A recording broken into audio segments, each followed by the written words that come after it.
नमस्कार. महाराष्ट्राचं राजकारण आता कोणत्या पातळीला गेलं आहे याची घृणा सर्वसामान्य माणसाला निर्माण झाली आहे. हे काही आता वेगळं सांगायची गरज भासलेली नाही. मात्र निवडणुकीचा माहोल असो किंवा अन्य वेळीचं राजकारण असो, या संपूर्ण वातावरणामध्ये राजकीय नेते एकमेकावर ज्या पद्धतीनं टीका करत आहेत किंवा ज्या शब्दांमधून एकमेकावर चिखलफेक सुरू आहे त्याचं नवल वाटायला नको. कारण राजकारण म्हणलं, निवडणुका म्हटल्या की एकमेकावर टीका टिप्पण्या ह्या आल्या. मात्र यातून व्यक्तिगत, जातीवर, समाजावर आणि अन्य स्वरूपाच्या ज्या टीका असतात त्या काहीशा सर्वसामान्य माणसाला जिव्हारी लागल्याशिवाय राहत नाही. त्यातही एखाद्या नवख्या नेत्याने एखादं वक्तव्य केलं तर त्याचा फारसा समाजमनावर परिणाम होत नसतो. मात्र जुन्या, जाणत्या, अनुभवी आणि ज्या नेत्यांबद्दल सर्वसमावेशक अशा प्रकारची वैचारिक प्रतिमा आपल्या डोक्यामध्ये असते, अशा एखाद्या नेत्याकडून एखादं अयोग्य अशा प्रकारचं वक्तव्य आलं किंवा त्या वक्तव्याचे अर्थ अयोग्य निघत असतील तर मात्र थोडंसं मनाला खंत वाटते, वेदना होते, दुःखही होतं. अशाच प्रकारचं हे काहीसं विधान गेल्या 4 दिवसापासून चर्चेत आलं आहे. ते म्हणजे राष्ट्रवादी काँग्रेसचे सर्वेसर्वा आणि महाराष्ट्राचे जुने, जाणते, वयोवृद्ध व पुरोगामी चेहरा म्हणून देशभरात ज्यांची ओळख आहे अशा शरदचंद्र पवार साहेबांचं. संजय मुंडे एका भाषणात असं म्हणाले की नाही, हा एक शेवटचा प्रश्न. ओके, हा प्रश्न सोडून तुम्ही घेतला. त्यांची लायकी नाही. यस, त्यांना कशातून बाहेर काढले.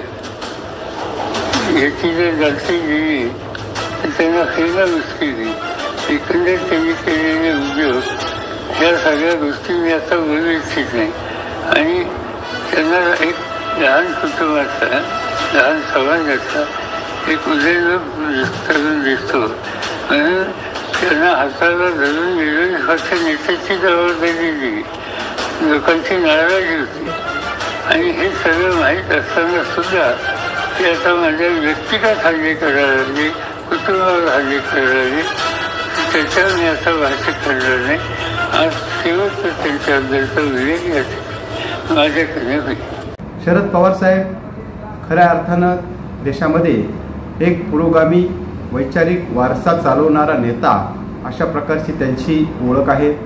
फुले शाहू आंबेडकर आणि पुरोगामी विचाराला पुढे घेऊन जात असताना शरद पवार साहेबांसारख्या व्यक्तीकडून आपल्याला जातीय सलोखा, सर्व जातीयता नष्ट करणे आणि जात, धर्म, पंथ भेद विसरून केवळ पुरोगामित्व स्वीकारून पुढे जाणे अशा प्रकारचा संदेश खरं तर या व्यक्तिमत्वाच्या वागण्या बोलण्यातून यायला हवा. आत्तापर्यंत तो येतही असतो. शरद पवार साहेब हे विनाकारण काही बोलत नाहीत अशीही त्यांची ख्याती आहे. ते जे बोलतात त्यामागे खूप मोठा अर्थ दडलेला असतो. असेही अर्थ त्यांच्या बोलण्याचे काढले जातात. ते व्यक्तिगत पातळीवर आत्तापर्यंत कोणावरही बोलत नाहीत, टीका करत नाहीत. अशी ही शरद पवार साहेबांची एक ओळख सगळ्या महाराष्ट्राला नव्हे देशाला आहे.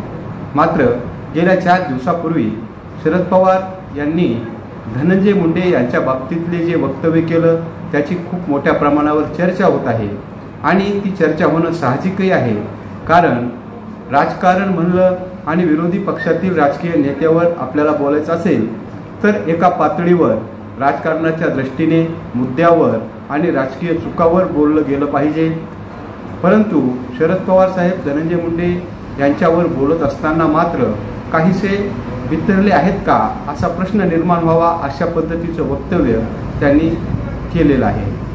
त्यांनी सांगितलं धनंजय मुंडे यांच्यावर बोलणे लायकच नाही. याचा अर्थ ते नालायक आहेत अशाच पद्धतीचं एक वक्तव्य त्यांनी केलं. मात्र धनंजय मुंडे हे लायक नव्हते तर सगळ्यात अगोदर धनंजय मुंडेंचा हात धरून तुम्हीच त्यांना संधी दिली होती. विरोधी पक्ष नेते पदही दिलं, मंत्रीपदही दिलं. त्यावेळेला धनंजय मुंडेमध्ये खूप मोठं संघटन कौशल्य तुम्हाला दिसलं. आणि आज एका राजकारणाच्या परिवर्तनाच्या काळात एका टोकावर तुम्ही आपलाच विचार बदलून धनंजय मुंडे लायक नसल्याचं बिनधास्तपणे सांगता यातून महाराष्ट्रातील तुमच्याकडे वैचारिक दृष्टीनं पाहणाऱ्या लोकांच्या मनात संभ्रम निर्माण झाल्याशिवाय राहत नाही. हरकत नाही, शरद पवार साहेब हे खूप ज्येष्ठ वयोवृद्ध व लायकी ठरवणारे, लायकी देणारे अशा प्रकारचे नेतृत्व आहेत, हेही एक वेळेला मान्य होईल. परंतु हे बोलत असताना मनाला खटकणारी, मनाला वेदना देणारी आणि दुःखद अशा प्रकारची खरोखर पुरोगामी असणाऱ्या व्यक्तीला वेदना वाटावी अशा प्रकारची एक गोष्ट त्या बोलण्यातून शरद पवार साहेबांच्या मुखातून निघाली.